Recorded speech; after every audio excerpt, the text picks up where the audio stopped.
मेरे अजीजों, अब आओ जरा तवज्जो के साथ सुनिएगा।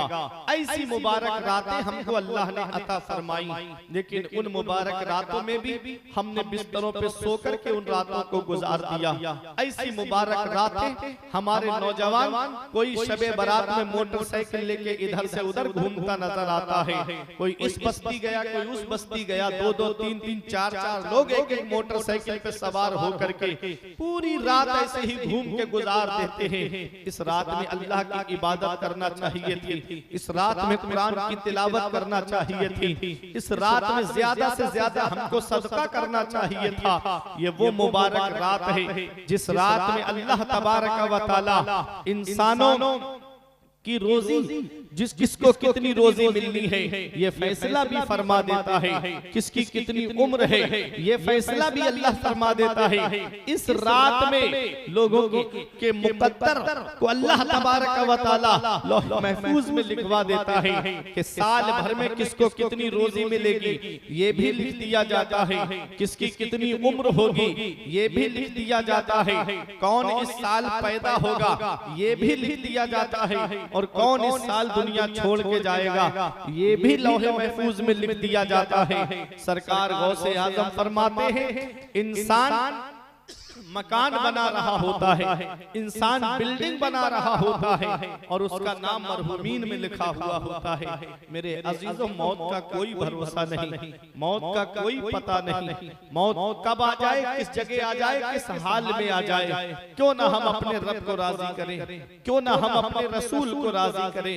ये दुनिया तो वैसे भी एक दूसरे से खुश नहीं है, अल्लाह को राजी करो, उसके रसूल को राजी करो। ऐसी मुबारक रात आ रही है, इस रात को बिस्तरों पे सो के मत गुजारना, इस रात को चौराहों पे खड़े होके मत गुजारना, इस रात को इधर उधर गाड़ियां दौड़ा करके मत गुजारना। इस मुबारक रात में अल्लाह की इबादत करो, इस मुबारक रात में अपने नबी पे दुरूद पाक पढ़ो, इस मुबारक रात में कुरान की तिलावत करो। ऐसी रातें किस्मत वालों को मिलती हैं, पता नहीं अगली साल किस किस को नसीब हो ये मुबारक रात। इसलिए मेरे अजीजों, हमारे बुजुर्गों ने कहा हर नमाज को ये सोच करके पढ़ा करो कि ये मेरी आखिरी नमाज है, नमाज में दिल लग जाएगा। आज हम नमाजों से दूर हो गए, आज हम रोजों से दूर हो गए, आज हम अपने रब की इबादत से दूर होते जा रहे हैं। मेरे अजीजों, जुमे के दिन देखो तो कैसे मस्जिद भरी नजर आती है, और फिर उसके अलावा पांचों वक्त में देखो तो फजर में वही गिने चुने दो तीन नमाजी,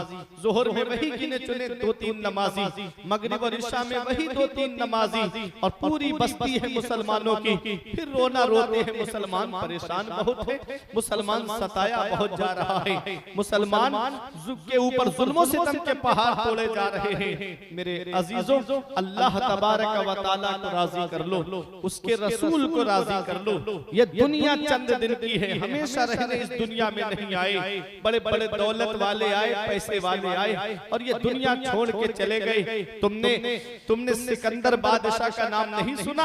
18 साल की उम्र में आधी दुनिया पे हुकूमत करने वाला सिकंदर बादशाह। कितनी दौलत होगी उसके पास में, कितना पैसा होगा उसके पास में, कितना सरमाया होगा उसके पास में, लेकिन क्या पैगाम दे के जा रहा है? कहता है कि जब मेरा इंतकाल हो जाए तो मेरे हाथ कफन से बाहर निकाल देना। पूछा गया, हाथ तो कफन के अंदर रखने का हुक्म है, तुम्हारे हाथ कफन के बाहर क्यों निकाल दिए जाएं? तो सिकंदर बादशाह कहता है ताकि दुनिया देख ले कि सिकंदर जिसने 18 साल की उम्र में आधी दुनिया पे हुकूमत कर ली, वो जब इस दुनिया में आया तब भी खाली हाथ आया था, और जब दुनिया से जा रहा है तब भी खाली हाथ जा रहा है। या पंजतन बचाना, जब जान तन से निकले, या पंजतन बचाना, जब जान तन से निकले तो मेरे आका कलमा जुबान से निकले। क्या लाया था सिकंदर, क्या ले चला यहाँ से? दोनों थे हाथ खाली, बाहर कफन से निकले। ये दुनिया चंद दिन की है। मेरे अजीजों, अच्छे काम करके दुनिया से जाओ, मुत्तकी बन के दुनिया से जाओ, परहेजगार बन के दुनिया से जाओ। आज हमारे पास तो कोई ऐसी नेकी नजर नहीं आती, आज हमारे सब रोज गुनाहों में गुजर रहे हैं। आओ आज मैं आपको एक इमाम की बात सुनाता हूँ। इमाम आजम अबू हनीफा का नाम आपने सुना होगा। आज हमारा हाल क्या है?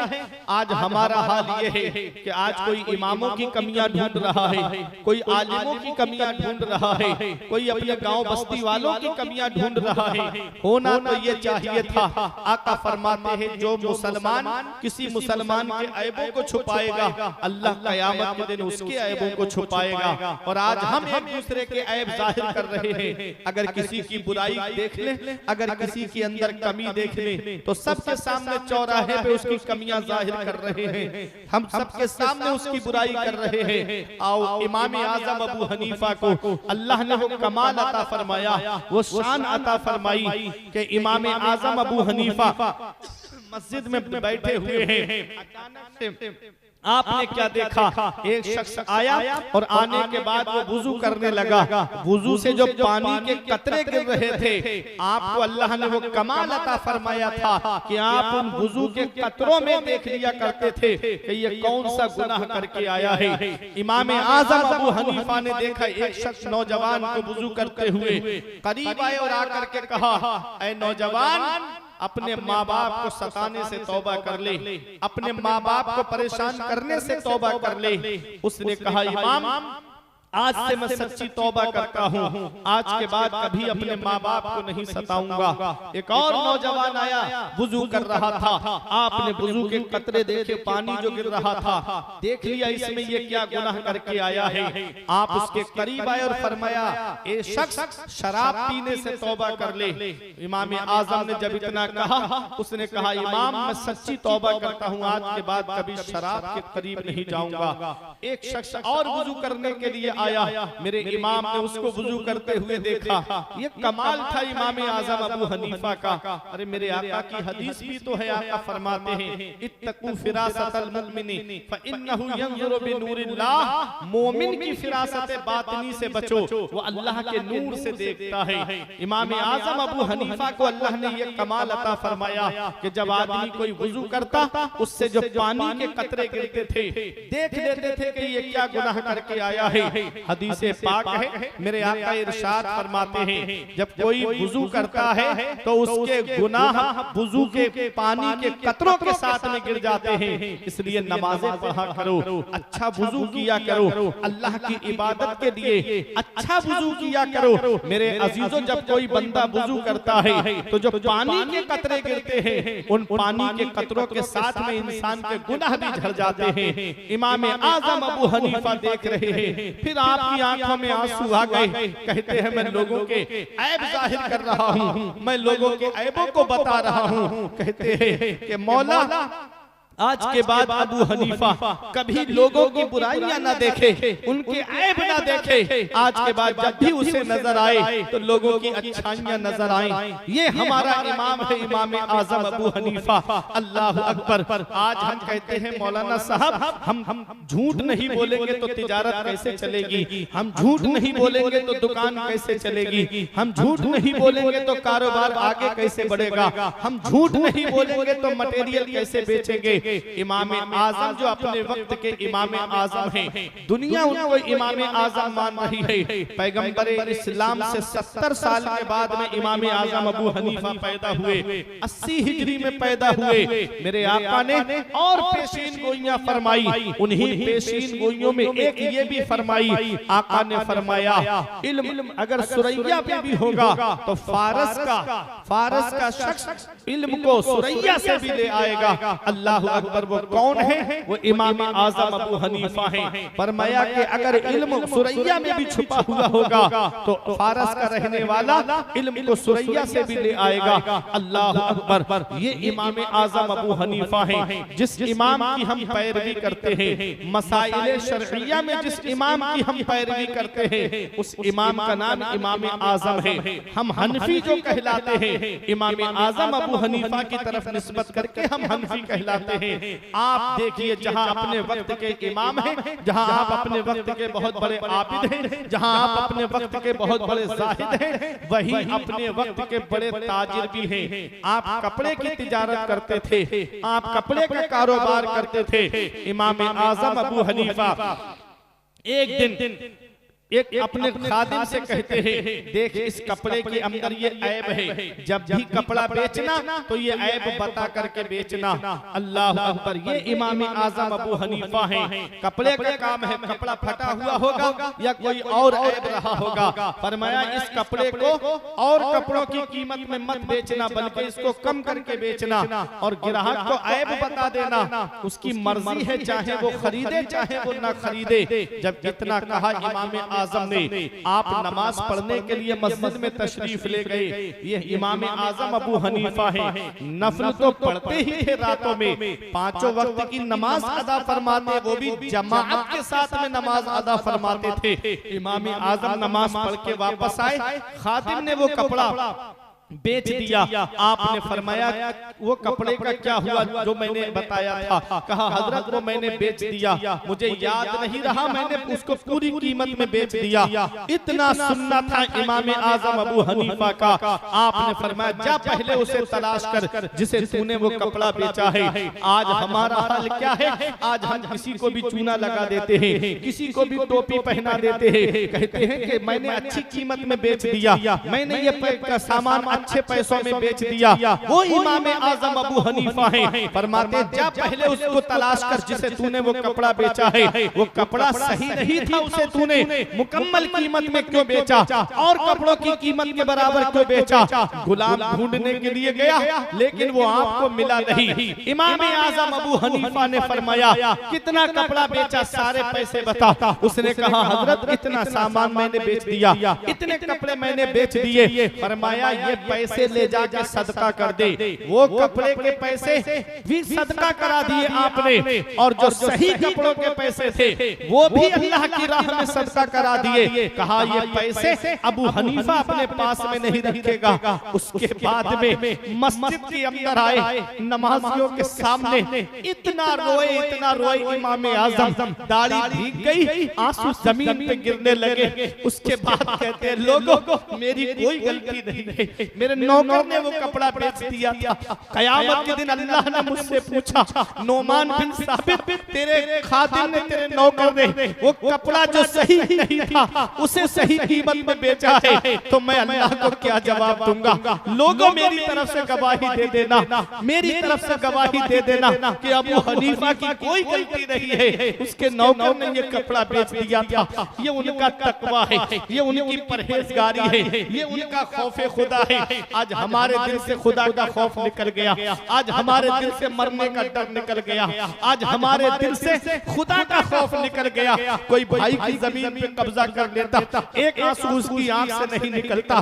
कोई भाई बहनों का हक मार लेता, एक आंसू उसकी आंख से नहीं निकलता। कोई पड़ोसियों का हक मार लेता है, एक आंसू उसकी आंख से नहीं निकलता। कोई रिश्तेदारों का हक मार लेता है, एक आंसू उसकी आंख से नहीं निकलता। लोगों अल्लाह की पकड़ से डरो, इन्ना बत्श रब्बिका लशदीद, तेरे रब की पकड़ बहुत सख्त है। जब अल्लाह पकड़ता है तो फिर कोई छुड़ाने वाला नहीं मिलता। उस रब की पकड़ से डरो। वो अल्लाह है जिसने फिरौन को दरिया कुलसुम में डुबो के मार दिया।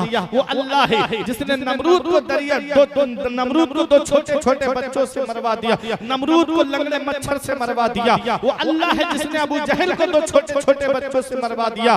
वो अल्लाह है जिसने यजीद को दर्द कौलैन से मार दिया। उस रब की पकड़ से डरो। वो अल्लाह है, जब पकड़ता है तो फिर कोई छुड़ाने वाला नहीं मिलता। इसलिए हर हकदार को उसका हक दो, हर हकदार को उसका हक पहुंचाओ। ये दुनिया चंद दिन की है। अगर कोई इंसान आका फरमाते हैं किसी की एक बालिस्त जमीन पर नाजायज कब्जा कर ले, अल्लाह ताला क़यामत के दिन उस जमीन को नीचे तक तहत सरा तक उसके गले का तौक बना करके उसकी गर्दन में लटका देगा। अल्लाह अकबर। जरा सोचो क़यामत के दिन, ये दुनिया में चंद दिन के लिए हम अपने मजे की खातिर, अपनी अना की खातिर, बुग़्ज़ो हसद की खातिर आज हम कोई भी किसी का हक मार लेता है। जरा सोचो क़यामत के दिन क्या हाल होगा। जिस औलाद को आज मोबाइल चलाने से फुर्सत नहीं, जिस औलाद को आज व्हाट्सएप देखने से फुर्सत नहीं, जिस औलाद को आज इंटरनेट चलाने से फुर्सत नहीं, वो क्या हमारी कब्र पे जाकर के कुरान पढ़ेगी। उस औलाद के लिए हमने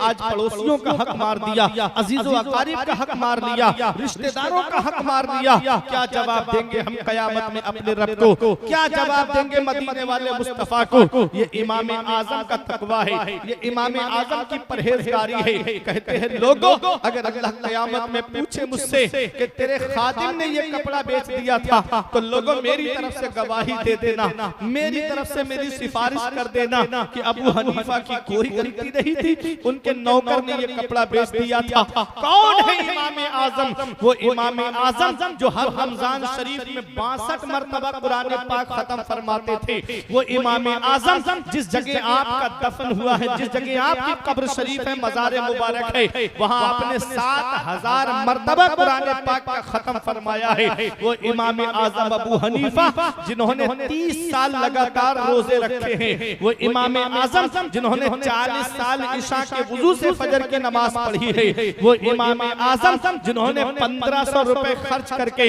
एक ऐसा लिबास बनवाया, कपड़े बनवाए, जिसे रात में अल्लाह की इबादत के लिए आप ज़ेबतन फरमाते थे, रात में अल्लाह की इबादत करने के लिए वो कपड़ा पहनते थे। आज हमारा हाल ये है कि हम मस्जिद में जाएंगे तो फटे हुए कपड़े पहनकर, मस्जिद में जाएंगे तो पुराने कपड़े पहनकर, मस्जिद में जाएंगे तो बोसीदा कपड़े पहनकर, मस्जिद में जाएंगे तो परागंदा कपड़े लेकर के, और किसी की शादी में जाएंगे तो अच्छा कपड़ा, किसी के यहाँ वलीमे में जाएंगे तो उम्दा कपड़ा, किसी के यहाँ बर्थडे पार्टी में जाएंगे तो अच्छे से अच्छा कपड़ा निकाल के पहन करके जाते हैं। अल्लाह कुरान में फरमाता है, या बनी आदम खुजू ज़ीनतकुम इंदा कुल्ले मस्जिद, ऐ औलादे आदम हर नमाज के लिए अच्छा लिबास पहनो, हर नमाज के लिए जीनत पकड़ो, अच्छे कपड़े नमाज के लिए पहनो, उम्दा कपड़े नमाज के लिए पहनो, अच्छे कपड़े अल्लाह की इबादत के लिए ज़ेबतन करो। मेरे अजीजों, हमें जीनत करनी है तो अल्लाह की इबादत के लिए करनी है, नमाज पढ़ने के लिए अच्छा लिबास पहनो। मेरे अजीजों, इमाम आजम अबू हनीफा ने 1500 दिरहम का एक लिबास बनवाया, जिसे आप नमाज पढ़ने के लिए इस्तेमाल फरमाते थे। रात में जब अल्लाह की इबादत करते तब उस लिबास को ज़ेबतन फरमाते थे। ये है इमाम आजम, जिस इमाम की हम पैरवी करते हैं, जिस इमाम की आज हम मसाइल शरइया में पैरवी करते हैं। आज हम हनफी हैं तो हमें अपनी किस्मत पे नाज है, इमाम आजम के मुकल्लिद हैं, हमें अपनी किस्मत पे नाज है। मेरे अजीजों, जरा तवज्जो के साथ सुनिएगा, और मैं इमाम आजम अबू हनीफा की शान बयान कर रहा हूँ। कौन है इमाम आजम? उनके पास में एक बुढ़िया आई और आकर के इमाम आजम से कहती है, इमाम ईमानदारी से बताओ ये कपड़ा कितने का दोगे? क्या लफ्ज बोला? ईमानदारी से बताओ ये कपड़ा कितने का दोगे? मेरे इमाम ने कहा, माई 4 दिरहम में ये कपड़ा दे दूंगा। पूरा थान था कपड़े का। माई कहने लगी, मुझसे मजाक मत करो। फरमाया, मैं मजाक नहीं करता। कहा, फिर ये इतना कपड़ा 4 दिरहम में कैसे मिल सकता है? कहा, माई तूने ईमानदारी की बात की है तो सुन, मैंने 2 थान खरीदे थे 20 दिरहम में, 10-10 दिरहम का एक थान हुआ। मैंने एक थान 16 दिरहम में बेच दिया है। 10 दिरहम का हुआ 6 दिरहम मुनाफे के साथ में मैंने एक कपड़े का थान बेच दिया है। अब ये थान रह गया है, 4 दिरहम दे दे और ये थान लेकर चली जा। इमाम आजम अबू हनीफा फरमाते हैं, नोमान बिन साबित 4 दिरहम के लिए अपने ईमान को नहीं बेचेगा। अल्लाह अकबर, जरा अंदाजा लगाइए। फरमाइए 4 दिरहम क्या है? नोमान बिन साबित के सामने करोड़ों दिरहम रख दिए जाए, तब भी नोमान इब्न साबित अपने ईमान का सौदा नहीं कराएगा। मेरे इमाम ने पुकार के कहा था, उन्हें जाना, उन्हें माना, न रखा गैर से काम, लिल्लाहिल हम्द में दुनिया से मुसलमान। नारे तकबीर, नारे रिसालत, मसलके आला हज़रत वल अहले सुन्नत, नारे तकबीर, सुभान अल्लाह, माशाअल्लाह। इमाम आजम अबू हनीफा, उनका तकवा देखिए, उनकी परहेजगारी देखिए। इमाम आजम अबू हनीफा का एक पड़ोसी था और वो शराबी था, और जब शराब पी के आता तो रोजाना गालियां बकता, रोजाना गालियां बकता। इमाम आजम अबू हनीफा उसको सुनते थे। एक दिन आवाज नहीं आई उसकी, तो दिन में इमाम आजम अबू हनीफा ने पूछा, वो जो रात में जो गालियां बकता था वो कहाँ चला गया? कहा हुजूर उसे तो पुलिस पकड़ के ले गई। इमाम आजम अबू हनीफा को जब पता चला कि मेरा पड़ोसी और उसे पुलिस पकड़ के ले गई, तो आप उसकी जमानत के लिए पहुंच गए। अल्लाह, शराबी है और आप उसकी जमानत के लिए पहुंच गए। और जैसे ही पहुंचे तो सिपाही ने देख के कहा, हजरत आप यहाँ कैसे? कहा मेरे पड़ोसी को पकड़ के ले गए। पड़ोसी, हर हकदार को उसका हक दो। पड़ोसी अगर गैर मुस्लिम भी है, मुसलमान नहीं गैर मुस्लिम है, तो हमारा इस्लाम कहता है कि अगर वो भूखा है तो उसको खाना खिलाओ। हमारा इस्लाम कहता है अगर वो भूखा है तो उसे खाना खिलाओ।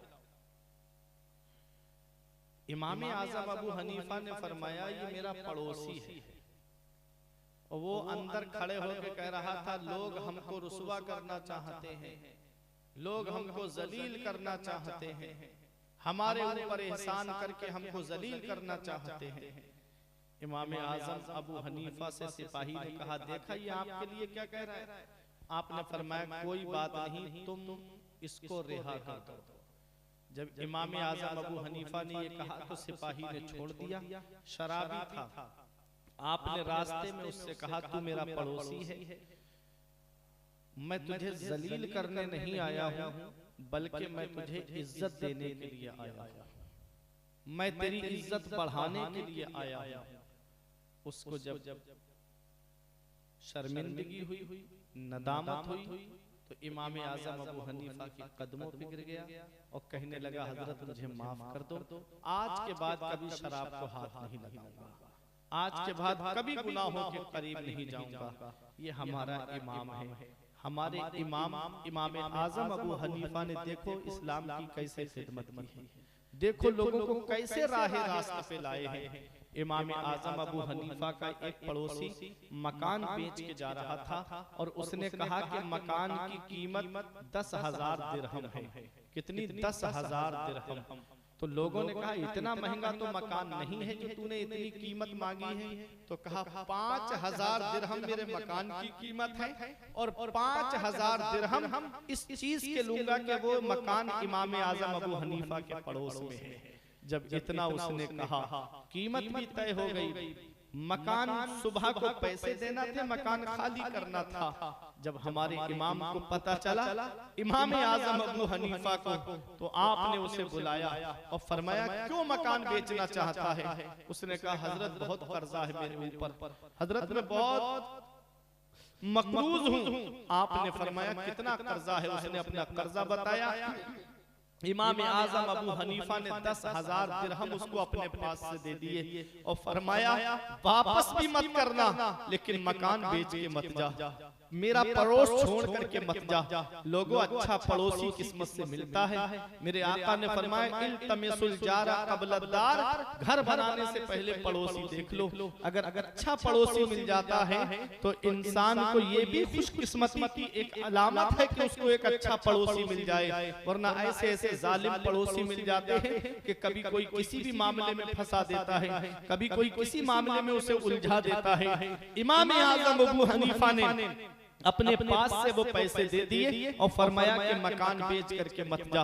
कितनी खिदमत की है हमारे इमाम आजम अबू हनीफा ने। अल्लाह अकबर। इमाम आजम अबू हनीफा ने एक दिन आप रास्ता चल रहे थे, गली से गुजर रहे थे, एक आदमी ने देखा, एकदम देख करके भागने लगा। इमाम आजम अबू हनीफा ने फरमाया ये मुझे देख के भागा क्यों? इसे बुलाओ। जब उसे बुलाया गया तो वो इमाम आजम अबू हनीफा का मकरूज निकला। उसने कर्जा लिया था इमाम आजम से और वो दे नहीं पाया, वक्त ज्यादा हो गया। इमाम आजम अबू हनीफा ने फरमाया तुम क्यों मुझे देख करके भागे? उसने कहा हजरत मैं आपका मकरूज हूँ, मेरे ऊपर आपका कर्जा आ रहा है और मेरे पास पैसे है नहीं, इसलिए मैं भागा कि कहीं आप मुझे जलील न करो, कहीं आप मुझे शर्मिंदा ना करो। मेरे इमाम की आंखों में आंसू आ गए। फरमाया लोग मुझे देख के भागते हैं, आपने फरमाया जा, मैंने अपना कर्ज माफ कर दिया, तुझे कोई कोई कर्जा देने की जरूरत नहीं है। अल्लाह अकबर, ये हमारा इमाम है, इमाम आजम अबू हनीफा। और सूद अल्लाह अकबर वो बुरी चीज है। पैगंबर इस्लाम ने फरमाया जिसने सूद का एक ढेला खाया उसने अपनी माँ के साथ 36 बार ज़िना किया, माज़अल्लाह। उससे भी ज्यादा बदतर चीज है ये सूद। मेरे अजीजों, इमाम आज़म अबू हनीफा कर्ज देते थे लेकिन किसी से भी पैसा बढ़ा के नहीं लिया करते थे। ये उनका तकवा, ये उनकी परहेजगारी थी। एक दिन एक किसी की जनाजे की नमाज में आप शामिल हुए और जनाजा दफीना होने में टाइम लगा, देर हुई, धूप बहुत ज्यादा थी, शिद्दत की गर्मी पड़ रही थी। लोग साए तलाश करते फिर रहे थे। लोग सायों में तक चले गए, कोई पेड़ के नीचे है, कोई मकान के साए में है। इमाम आजम अबू हनीफा धूप में खड़े हुए हैं। अल्लाह अकबर, धूप में खड़े हुए हैं। इमाम आजम अबू हनीफा से किसी ने कहा हजरत ये मकान है, इसके साए में आप खड़े हो जाइए, धूप बहुत तेज है। लेकिन मेरे इमाम नहीं गए। फिर आया वो शख्स, कहा हजरत क्यों अपनी जान पर जुल्म कर रहे हैं, इतनी तेज गर्मी पड़ रही है, धूप पड़ रही है, आप मकान की साए में चले जाइए। इमाम आजम अबू हनीफा ने फरमाया ये मकान का मालिक मेरा मकरूज है, इसने मुझसे कर्जा लिया है। अगर मैं इसके मकान के साए में चला गया तो कहीं ऐसा ना हो कि लोग ये समझे कि इमाम उसके मकान के साए में इसलिए खड़े हुए थे क्योंकि वो उनका मकरूज था, उसने उनसे कर्जा लिया था, इसलिए मैं इसके मकान के साए से भी फायदा नहीं लूंगा। ये है हमारा इमाम आजम उमर फारूक आजम अबू हनीफा ने उबई बिन काब को कर्जा दिया। और जब उन्होंने कोई तोहफा लेकर के आए उमर फारूक आजम के पास में, कहा कि ये तोहफा ले लीजिए। उमर फारूक आजम ने फरमाया मैं ये तोहफा कबूल नहीं करूंगा।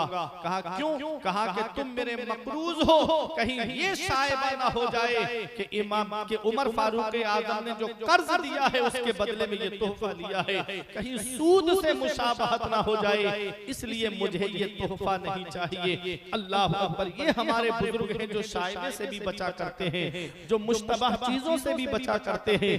इसीलिए आज दुनिया इनको याद कर रही है, इसीलिए दुनिया इनका खुतबा पढ़ रही है, इसीलिए दुनिया इनकी बारगाह में खिराज अकीदत पेश कर रही है। मेरे अजीजों, इसी शाबान के महीने में इमाम आजम अबू हनीफा अल्लाह अकबर नोमान बिन साबित जिनका मकाम बहुत बुलंद है, जिनका मर्तबा बहुत बुलंद है, जिनकी शान बहुत बुलंद है, उनको याद किया जा रहा है। अल्लाह अकबर, इसी मुबारक महीने में शबे बारात भी है, इसी मुबारक महीने में इमाम आजम अबू हनीफा विसाल भी है। ऐ मेरे अजीजों, जरा तवज्जो के साथ सुनिएगा।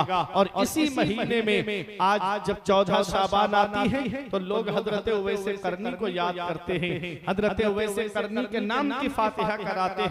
कौन है उवैस करनी? आज मोहब्बत हम भी करते हैं, मोहब्बत तुम भी करते हो, प्यार का दावा तुम भी करते हो, प्यार का दावा हम भी करते हैं। लेकिन आओ जरा उस आशिक को देखो, उस नबी से मोहब्बत करने वाले दीवाने को देखो। जिक्र नबी की बारगाह में हो रहा है, चर्चा नबी की बारगाह में हो रहा है, नाम नबी की बारगाह में लिया जा रहा है। खिराज अकीदत पैगंबर इस्लाम की बारगाह में आज हम पेश करते हैं। आओ जरा देखो उवैस करनी का मकाम क्या है। मदीने वाले मुस्तफा सहाबाए किराम से इरशाद फरमाते हैं, मेरे सहाबा कर्न में मेरा एक दीवाना रहता है जो मुझसे बड़ी मोहब्बत करता है, मुझसे बड़ा प्यार करता है। सहाबा ने अर्ज किया, या रसूल अल्लाह, हजरत सलमान फारस से आ गए, हजरत बिलाल हबशा से आ गए, हजरत सुहैब रूम से आ गए। कर्न तो कोई दूर नहीं है, यमन तो कोई दूर नहीं है, वो आपके दीदार के लिए क्यों नहीं आए? आका फरमाते हैं उनकी बूढ़ी माँ है जो अपनी माँ की खिदमत में लगे रहते हैं। अल्लाह अकबर, मेरे आका ने, मैं मफहूम बता रहा हूँ, मेरे आका ने हजरत उमर फारूक आजम और हजरत मौला अली से फरमाया, जब तुम्हारी मुलाकात मेरे उवैस से हो तो उससे अपने लिए मग़फ़िरत की दुआ कराना और मेरे उवैस को मेरा सलाम कहना और मेरे उवैस को मेरा ये पैराहन शरीफ दे देना और कहना कि मेरी गुनाहगार उम्मत के लिए बख्शिश की दुआ करे, मेरी गुनाहगार उम्मत के लिए मग़फ़िरत की दुआ करे। अल्लाह अकबर, वो हज़रत उवैस करनी उमर फारूक आज़म का जब दौरे खिलाफत आया तो आपने हज के मौके पे, आज दुनिया के कोने कोने से हाजी आया है मक्के में, अल्लाह अकबर, हज के मौके पे ऐलान कर दिया, ए हाजियों, कोई जाए नहीं हज के अरकान अदा करने के बाद में, तमाम हाजी जबल कुबैस के नीचे जमा हो जाएं। अमीरुल मोमिनीन का हुक्म है, उमर फारूक आजम का हुक्म है, तमाम हाजी जमा हो गए। पता नहीं क्या मामला है, आज अमीरुल मोमिनीन ने सबको जमा क्यों किया है। उमर फारूक आजम ने फरमाया, तुम में से यमन से कितने हाजी आए हैं, सब बैठ जाएं। वो हाजी खड़े रहे जो यमन से आए हैं, सब बैठ गए, चंद हाजी खड़े रहे। फरमाया, तुम यमन से आए हो? कहा हाजियों ने, हाँ हम यमन से आए हैं। फरमाया, सब बैठ जाएं। वो खड़े रहे जो यमन में कर्न से आए हैं, सब बैठ गए। एक शख्स खड़ा रहा, फरमाया, तुम कर्न से आए हो? कहा हाँ। कहा, क्या तुम उवैस करनी को जानते हो? कहा, कौन उवैस करनी? मैं तो किसी उवैस को नहीं जानता। हाँ, एक मेरा भतीजा है उवैस नाम का, लेकिन वो तो इस लायक नहीं कि आप उसका नाम लें, वो तो इस लायक नहीं कि आप उसका जिक्र करें, वो तो दीवाना है, वो तो पागल है। जब गलियों से गुजरता है तो बच्चे उसके ऊपर पत्थर मारते हैं, जब गलियों से गुजरता है तो कुत्ते उसके ऊपर भौंकते हैं। अल्लाह अकबर, उवैस करनी का जब नाम सुना तो आंखों में आंसू आ गए। आपने फरमाया, तू पागल क्यों कह रहा है? उसने कहा कि जब लोग रोते हैं तो वो हंसता है, और जब लोग हंसते हैं तो वो रोता है।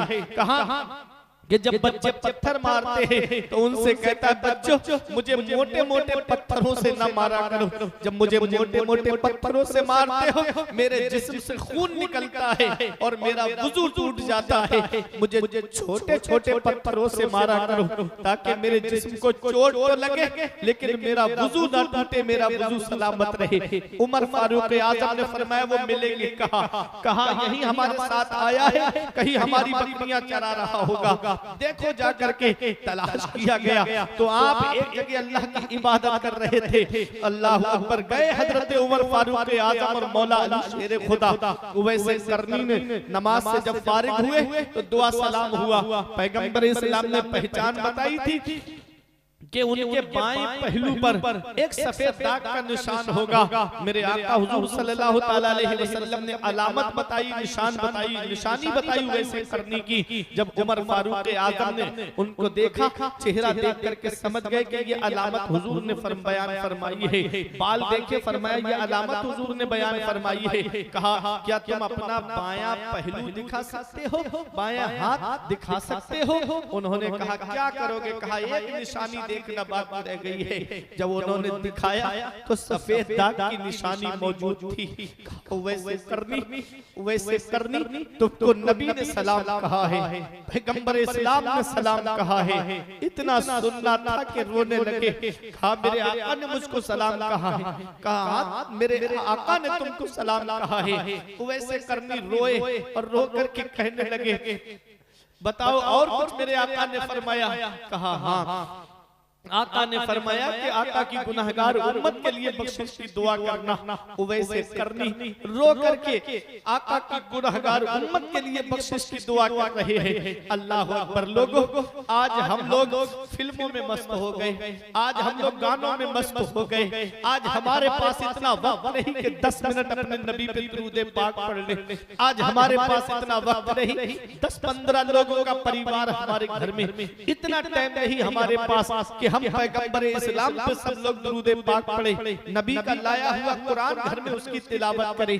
आज इतना वक्त नहीं हमारे पास में कि हम पैगंबर इस्लाम पर दुरूद और सलाम पढ़ लें। अल्लाह अकबर। पैगंबर इस्लाम जब इस दुनिया में तशरीफ लाए तो हम गुनाहगारों के लिए बख्शिश की दुआ करते हुए तशरीफ लाए। जब मेराज को तशरीफ ले जा रहे हैं तब भी हम गुनाहगारों को याद कर रहे हैं, और जब आका इस दुनिया जाहिरी से तशरीफ ले गए तब भी हम गुनाहगारों को याद कर रहे हैं। आला हजरत पुकार के कहते हैं, दुश्मने अहमद पर शिद्दत कीजिए, मुल्हिदों की क्या मुरव्वत कीजिए, गैज़ में जल जाए बेदीनों के दिल, या रसूल अल्लाह की कसरत कीजिए, जो ना भूला आज तक हम गरीबों को रजा, याद उसकी अपनी आदत कीजिए। कितनी मोहब्बत है आका को हम गुनाहगारों से, कितना प्यार है आका को हम गुनाहगारों से। अल्लाह अकबर। और आज हमारा हाल आका ने फरमाया जुइलत कुर्रतु ऐनी फिस सलाह, मेरी आंखों की ठंडक नमाज में है। कितना हम अपने आका की आंखों को ठंडक पहुंचा रहे हैं, कितना हम अपने आका की आंखों को ठंडक पहुंचा रहे हैं। इन आंखों से आज मोबाइल पे गंदी तस्वीरें देख के ये आंखें गंदी हो गई। अल्लाह अकबर। मेरा इमाम कहता है कल तो दीदार का दिन है और यहाँ वहां तो नबी का दीदार करना है, वहां तो सहाबा का दीदार करना है, वहां तो गौसे आजम का दीदार करना है, वहां तो गरीब नवाज का दीदार करना है, वहां तो गाजी दूल्हा का दीदार करना है, वहां तो इमाम इश्क मोहब्बत का दीदार करना है। अल्लाह अकबर। कल तो दीदार का दिन है और यहाँ आंख बेकार है क्या होना है। हाय बिगड़ी तो कहाँ आकर नाव, ऐन मझधार है क्या होना है। दूर जाना है रहा दिल थोड़ा, मत में क्या मार है क्या होना है। आज हम अपने रसूल को भूलते जा रहे हैं, आज हम अपने खुदा को भूलते जा रहे हैं। अल्लाह अकबर। रसूल के फरमान हमको याद नहीं, अल्लाह के फरमान हमको याद नहीं, बस दुनिया में लगे हुए हैं, दुनिया में लगे हैं। दौलत कमा ले, पैसा कमा ले, जितना ऐश करना है दुनिया के ऊपर कर ले। अल्लाह अकबर। मेरे अजीजों, उस कब्र की सख्तियों को याद करो, उस कब्र की काली कोठरी को याद करो, उस कब्र के अंदर कीड़े मकोड़ों को याद करो। कभी दौलत पे घमंड आने लगे, कभी पैसों पे नाज होने लगे, तो एक चक्कर मनशापुरवा वालों कब्रिस्तान का लगा लिया करो। वहां तुमसे ज्यादा दौलत वाले लेते हैं, वहां तुमसे ज्यादा पैसे वाले लेते हैं, वहां तुमसे ज्यादा हसीनो जमीन लेते हैं, वहां तुमसे ज्यादा सरमाए वाले लेते हैं। वो जिनकी नाक पे कभी मक्खी नहीं बैठती थी, आज उनके जिस्म को मिट्टी ने गला सड़ा के एक तरफ कर दिया। घमंड किस बात पे, तकब्बुर किस बात पे। अल्लाह को राजी करो, उसके रसूल को राजी करो। अभी आज हमारे इलाके की एक ऐसी खबर आई जिसको सुनकर के मेरी आंखों में, पढ़ करके, देख करके मेरी आंखों में भी आंसू आ गए। आज एक जवान लड़का सिर्फ रील बनाने के चक्कर में, इंस्टाग्राम पे सिर्फ रील अपलोड करने के चक्कर में पत्थर के ऊपर खड़े होकर के रील बना रहा था। पैर फिसला, नीचे गिरा और वो पत्थर उसके ऊपर गिरे। भारी पत्थर थे, 3 पत्थर थे, उसके ऊपर गिरे और वही नीचे दब करके मर गया। अल्लाह अकबर। बताओ, गानों की रीलें बना के दुनिया से जा रहा है, गानों की रीलें, क्या हाल होगा कब्र के अंदर। मेरे अजीजों, जरा मुझे बताओ, अगर यही गाने सुन के सो गए, सुन गए और आंख कब्र के अंदर जाकर खुली, तो कौन है जो तुम्हारे काम आएगा। और रात भर मोबाइल की स्क्रीन पे जागने वालों, और रात भर फिल्में देखने वालों, फिल्म देख के सो गए और आंख कब्र के अंदर जाकर खुली, तो कौन है जो तुम्हारे काम आएगा। अल्लाह को याद करके सो, कलमा शरीफ पढ़ करके सो, कुरान की तिलावत करके सो, अपने नबी को याद करके सो, दुरूदे पाक पढ़ के सो, गुनाहों से तौबा करके सो। मेरे अजीजों, जो सूरह मुल्क पढ़ करके सोता है, अगर उसी रात में उसे मौत आ जाए तो अल्लाह ताला उसको शहादत का सवाब अता फरमाता है। इसलिए कुरान पढ़ के सोया करो, कलमा शरीफ पढ़ करके सोया करो। क्या पता सुबह को आंख खुली कि ना खुली, गुनाहों से तौबा कर लिया करो, गुनाहों से माफी मांग लिया करो। मेरे अजीजों, ये मुबारक रात आ रही है, शब बारात, जिसमें आप हलवा तो खाते हो, हलवे पे जिस शख्सियत के नाम की फातिहा लगाते हो, जरा उनका किरदार भी तो देखो। रो रो के हमारे लिए गुनाहों को, हम लोगों के लिए, हम गुनाहगारों के लिए बख्शिश की दुआ कर रहे हो, वैसे करनी। मकाम देखे, शान देखे उनकी, कि उनको जन्नत के दरवाजे पे रोक दिया जाएगा, वैसे करने को रोक दिया जाएगा। कहेंगे मुझे क्यों रोक दिया गया। आवाज आएगी, वैसे करनी, अकेले मत जाओ जन्नत में, अपने नबी की उम्मत की शफाअत करो और उसको अपने साथ में जन्नत में लेकर के जाओ। अल्लाह अकबर। ये मकाम है वैसे करनी का, कि जन्नत के दरवाजे पे रोक दिए जाएंगे। और दुनिया में हाल देखो, लिबास फटा हुआ है, हमारा कपड़ा फट जाए, हम बजाज की दुकान पे जाते हैं, हमारा कपड़ा फट जाए, हम शोरूम में जाते हैं, हमारा कपड़ा फट जाए, हम रेडी रेडीमेड कपड़े की दुकान पे जाते हैं और क्या करते हैं, अच्छे से अच्छा कपड़ा खरीदते हैं। और उवैसे करनी का जब कपड़ा फट जाता, उनका लिबास फट जाता, तो वो किसी मार्केट में नहीं जाते, किसी बजाज की दुकान पे नहीं जाते, बल्कि वहां जाते जहां कूड़ा करकट पड़ा करता था, और वहां पुराने कपड़े निकाल करके धो करके पाट करके उसका पेबंद लगा करके अपने लिबास में रखते थे। अल्लाह अकबर। आज हमको भूख लगे, हम 5 स्टार होटल पे जाते हैं, हमको भूख लगे, हम अच्छे से अच्छे होटल पे जाकर के खाना तनावुल करते हैं। और उवैसे करनी की जरा शान देखो, जब उनको भूख लगती थी तो वो तालाब की तरफ आते थे। लोग सब्जियां बेचने वाले सब्जी धोते थे तालाब में, तो कुछ पत्ते रह जाते थे, उन पत्तों को खा करके गुजारा करते थे उवैसे करनी। खजूर की गुठली पे नमक लगा के चूस करके गुजारा करते थे उवैसे करनी। और मकाम जन्नत के दरवाजे पर रोक दिए जाएंगे, शान जन्नत के दरवाजे पर रोक दिए जाएंगे। और दुनिया में आप देखें, ये दुनिया की जीनत क्या है, ये थोड़ी सी देर का लहबो लहब है, थोड़ी सी देर खेल कूद का सामान है। कुल मताउ दुनिया कलील, दुनिया का सामान थोड़ा है। आखिरत के लिए नेकियां जमा करो मेरे अजीजों, आखिरत के लिए नेकियां जमा करो। पता नहीं मरने के बाद औलाद ने कुरान खानी कराई कि नहीं कराई, पता नहीं मरने के बाद औलाद ने ईसाले सवाब किया कि नहीं किया। ये तो हमारे सद्दाम साहब हैं कि जो अपने वालिदैन के लिए ईसाले सवाब कर रहे हैं, उनके लिए हर सालाना जो है फातिहा का इहतिमाम करते हैं, उनके लिए ईसाले सवाब की महफिल को सजाते हैं। पता नहीं कि हर किसी का बेटा ऐसा होगा, कोई कहीं जाकर के रह रहा है, कोई कहीं जाकर के रह रहा है, कोई अपने बिजनेस में मस्त है, कोई कारोबार में मस्त है। मेरे अजीजों, किसको टाइम है? माँ बाप जिंदा होते हैं तब तो उनका हाल पूछा नहीं जाता, माँ बाप हयात होते हैं तो उनकी खैरियत पूछी नहीं जाती। तो जो औलाद आज जिंदा पे माँ बाप की खैरियत नहीं पूछ रही है, वो मरने के बाद क्या तुम्हारी कब्र पे जाकर के कुरान पढ़ेगी? वो मरने के बाद क्या तुम्हारी कब्र पे जाकर के ईसाले सवाब करेगी? इसीलिए इल्मी साहब फरमाते हैं, पढ़ के तू कुरान को अब जमा कर ले कुछ सवाब, कब्र पर फिर कौन आए फातिहा के वास्ते। काम वो कर ले प्यारे जिसके 22 कब्र में बागे रिजवा से खुले खिड़की हवा के वास्ते। काम दोज़ख के किए जन्नत का है उम्मीदवार, कसरे जन्नत तो बना है पारसा के वास्ते। कसरे जन्नत तो बना है पारसा के वास्ते। मुत्तकी बनो, परहेजगार बनो। हमारे बुजुर्गों ने दुनिया की जीनत की तरफ नहीं देखा, अल्लाह को राजी किया, उसके रसूल को राजी किया।